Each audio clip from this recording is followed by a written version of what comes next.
Bismillahirrahmanirrahim. Assalamualaikum warahmatullahi wabarakatuh.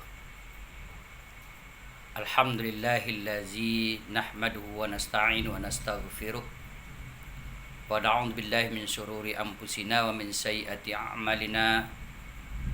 May yahdihillahu fala mudhillalah wa may yudlil fala hadiyalah.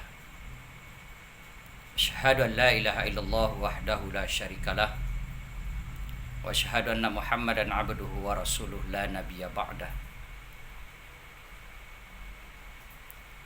Puji syukur kita sampaikan kehadirat Allah Subhanahu wa taala dengan mengucapkan alhamdulillah. Demikian pula selawat dan salam kepada junjungan kita Nabi besar Muhammad sallallahu alaihi wasallam dengan melapazkan Allahumma shalli ala sayyidina Muhammad wa ala ali sayyidina Muhammad. Assalamu alayka ya Rasulullah. Kaum muslimin, saudaraku yang dirahmati dan dimuliakan Allah, izinkanlah kami pada kesempatan yang berbahagia ini untuk menyampaikan tausiah Ramadan dengan judul ciri-ciri solatnya orang munafik. Allah Subhanahu wa taala telah menjelaskan di dalam firman-Nya tentang ciri-ciri solatnya orang munafik itu sebagaimana yang termaktub di dalam firman-Nya surat An-Nisa ayat ke-142. A'udzu billahi minasyaitonir rajim. Bismillahirrahmanirrahim. Innal munafiqina yukhadi'una Allah wa huwa khadi'uhum. Wa iza qamu ila shalah qamu kusala yura'una an-nasa wa la yazkuruna Allah illa qalila. Sesungguhnya orang-orang munafik itu kerjanya hanyalah memperolok-olokkan Allah, dan sesungguhnya Allah lah yang memperolok-olokkan mereka itu. Wa iza qamu ila shalah qamu kusala. Dan apabila mereka mendirikan solat, mereka mendirikannya dalam keadaan malas. Yura'unan nas. Dan mereka juga mendirikan solat itu hanya karena dilihat oleh manusia. Wala yazkurunallaha illa qalila. Dan di dalam solat itu mereka tidak ingat kepada Allah kecuali amat sedikit sekali. Kaum muslimin, saudaraku yang dirahmati dan dimuliakan Allah, kita mengetahui bahwa solat adalah merupakan tiang agama. Dan solat juga merupakan kunci dinilai baik atau tidaknya seluruh amalan kita di akhirat kelak. Karena yang awal pertama yang akan dihisap oleh Allah Subhanahu wa taala di akhirat nanti adalah solat. Awalu ma yuhasabu yaumal qiyamah as-shalah. Awal pertama yang dihisap, yang akan diperhitungkan oleh Allah di hari kiamat besok itu adalah solat. Kalau solat yang kita lakukan itu baik, maka Allah akan memandang amalan-amalan lain yang kita lakukan itu baik. Sebaliknya, kalau solat kita itu adalah merupakan solat yang tidak baik, maka Allah juga akan melihat bahwa ibadah-ibadah kita yang lain juga tidak baik. Maka sebagai seorang muslim sudah seyogyanya kita untuk introspeksi diri, dan sesekali kita harus menilai terhadap solat yang kita lakukan apakah masuk kepada kategori yang disebutkan oleh Allah Subhanahu wa taala tadi. Karena kadangkala tanpa kita sadari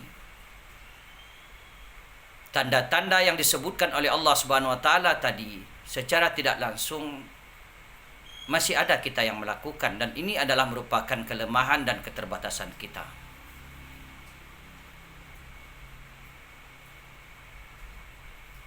Yang pertama kata Allah Subhanahu wa taala, tanda-tanda orang munafik itu ketika dia mendirikan solat itu dalam keadaan malas. Nah, kenapa orang munafik itu mendirikan solat dalam keadaan malas?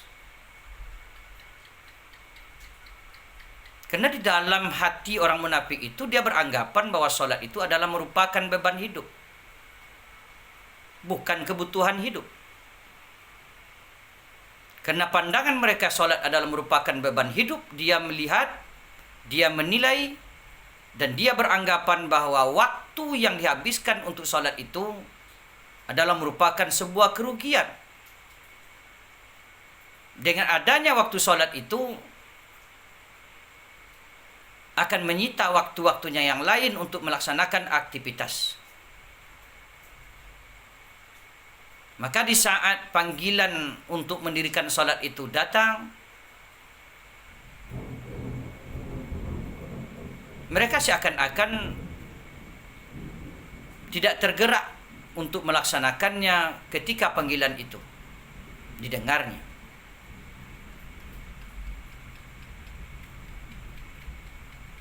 Kalaupun mereka mendirikan solat, mereka akan melaksanakannya asal-asalan, tidak lagi memperhatikan kesempurnaan solat yang dia lakukan itu. Karena bagi orang yang munafik itu, kesempurnaan solat itu hanyalah cukup hitungan rakaat sudah selesai.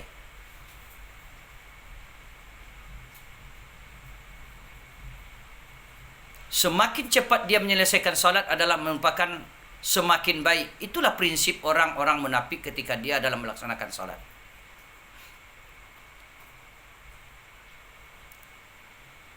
Karena masih banyak pekerjaan yang harus diselesaikan, masih banyak kebutuhan yang harus mereka siapkan setelah ia melaksanakan solat tersebut. Kemudian yang kedua, ciri-ciri atau tanda-tanda solatnya orang munafik itu adalah orang yang mendirikan solat bukan lillahi ta'ala, tetapi dia mendirikan solat itu hanya karena untuk riya kepada manusia. Yura'unan nas.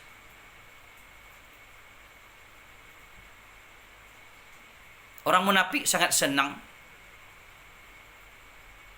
kalau sekiranya kepadanya dikatakan bahwa solatnya adalah solat yang terbaik, meskipun dia melaksanakannya secara acak-acakan.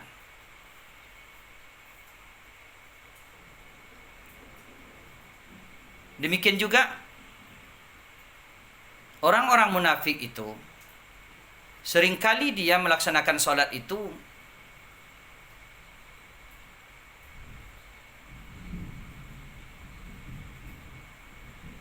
ingin dilihat oleh manusia saja.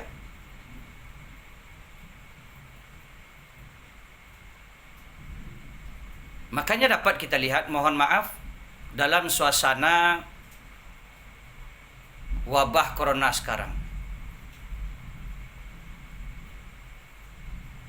ada di antara saudara-saudara kita yang ketika di luar wabah corona, di saat azan berkumandang, mereka seakan-akan tidak mendapat panggilan.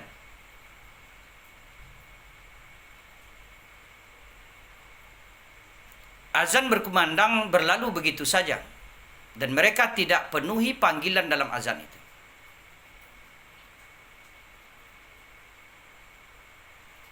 Namun ketika wabah ini mulai berjangkit, pemerintah kita beserta majelis ulama telah menghimbau kita untuk sementara waktu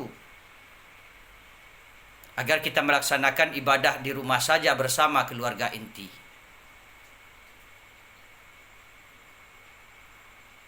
Namun ada sebahagian dari saudara-saudara kita, dia berkeliaran kemana-mana untuk mencari di mana masjid dilaksanakan solat karena ia ingin melaksanakan solat.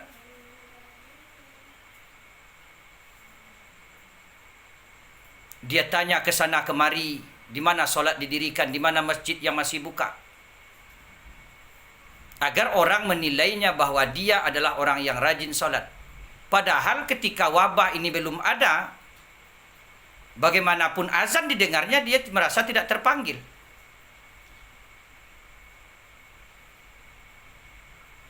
Artinya dia kepengen dilihat oleh orang bahwa dia adalah orang yang taat, orang yang rajin dalam melaksanakan ibadah solat.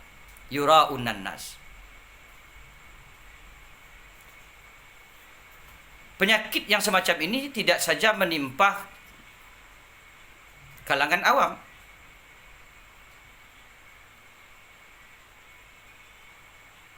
Solat hanya karena ingin dinilai dan dilihat oleh manusia, tidak jarang juga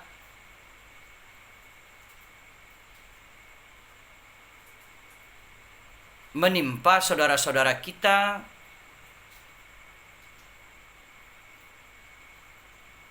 mohon maaf, yang kita jadikan sebagai imam di dalam sholat.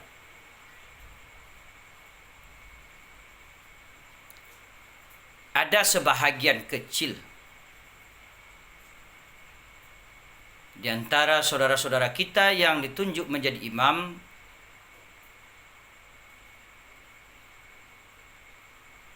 namun di dalam pelaksanaan sholatnya dia masih mengharap penilaian dari manusia.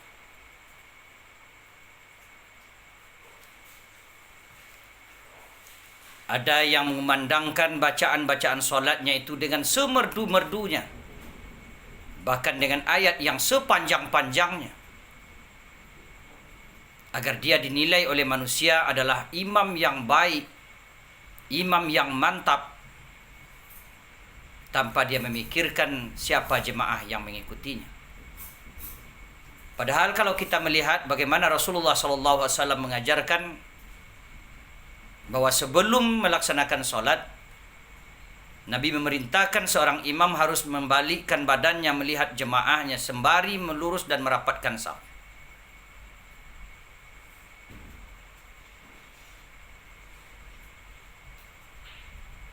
Di dalam perintah itu tersirat bahwa bukan hanya sekedar melurus dan merapatkan saf, tetapi Nabi memerintahkan agar seorang imam memperhatikan kondisi jemaah yang dipimpinnya. Karena bisa jadi di antara jemaahnya itu ada orang tua yang sudah lemah, orang yang sedang terdesak waktu,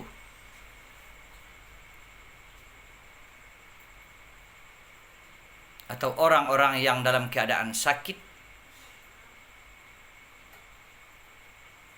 Maka dalam kondisi seperti ini, seorang imam hendaklah meringkaskan solat. Namun terkadang tidak jarang juga sebahagian imam kita tetap dia melihat ke belakang, tetapi hanya sekedar untuk melurus dan merapatkan saf tanpa melihat jemaah yang dipimpinnya. Maka ketika dia mulai mengangkat takbir, dia tidak memikirkan siapa jemaah yang mengikutinya, maka dibacanya lah ayat dengan merdunya, bahkan dengan sepanjang-panjangnya, sesuai menurut keinginan mereka saja, tanpa memikirkan jemaah yang ada di belakang. Kenapa dilakukan seperti ini? Karena ia ingin dinilai adalah sebagai orang atau seorang imam yang mantap, seorang imam yang qori, seorang imam yang memiliki suara merdu, tetapi dia lupa bahwa kalau ada penyakit seperti itu di dalam hatinya, berarti solat yang didirikannya itu masih mengharapkan penilaian dari manusia, bukan karena Allah Subhanahu wa taala.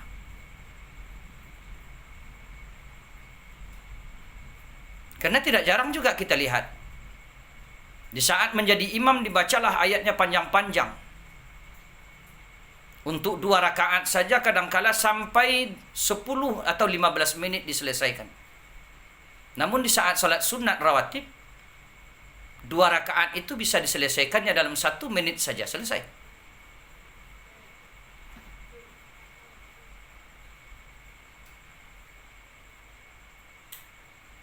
memang berat untuk mengharapkan solat yang kita lakukan itu lillahi ta'ala. Tetapi bukan berarti kita berputus asa untuk menjadikan solat kita itu adalah solat yang berkualitas, dalam artian bukan karena penilaian manusia, tetapi adalah karena penilaian Allah Subhanahu wa taala. Kemudian yang ketiga, tanda-tanda solatnya orang munafik itu yakni wala yazkurunallaha illa qalila. Mereka di dalam solat itu tiada mengingat Allah kecuali amat sedikit sekali. Kita maklum dan kita ketahui bersama bahawa mengingat Allah itu adalah hal yang paling berat, yang paling sulit, karena kita diperintahkan oleh Allah Subhanahu wa taala untuk mengingat zat yang tidak berbentuk, yang tidak serupa dengan apapun.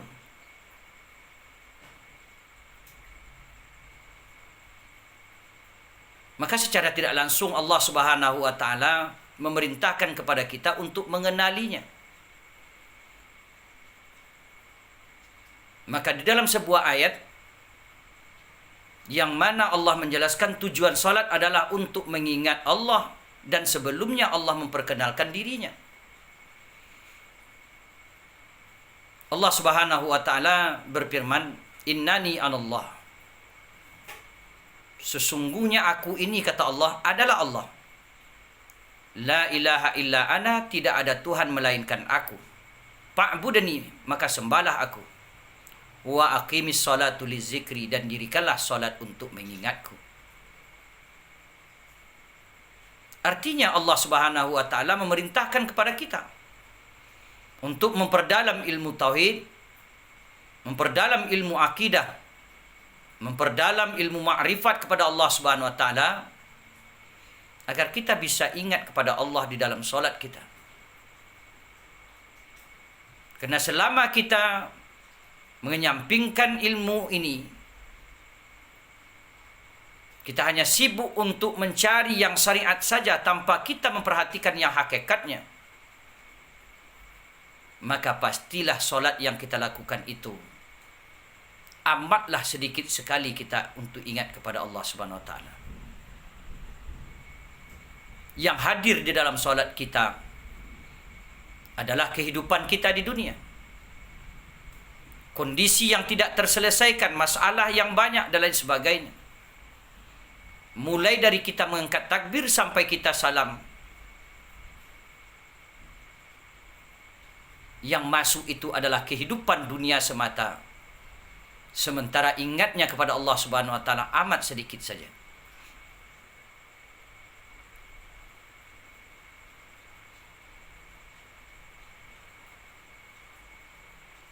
Oleh sebab itu, kaum muslimin saudaraku yang berbahagia, marilah sama-sama kita berusaha semaksimal mungkin untuk menjadikan solat kita solat yang berkualitas dan jauh dari ciri-ciri yang disebutkan oleh Allah Subhanahu wa taala sebagai solatnya orang munafik tadi. Mudah-mudahan ada manfaat dan kita senantiasa selalu berusaha, jangan berputus asa, karena Allah Subhanahu wa taala akan menunjukkan orang-orang yang bersungguh-sungguh menuju kepadanya. Fa'tabiru ya ulil absar la'allakum turhamun.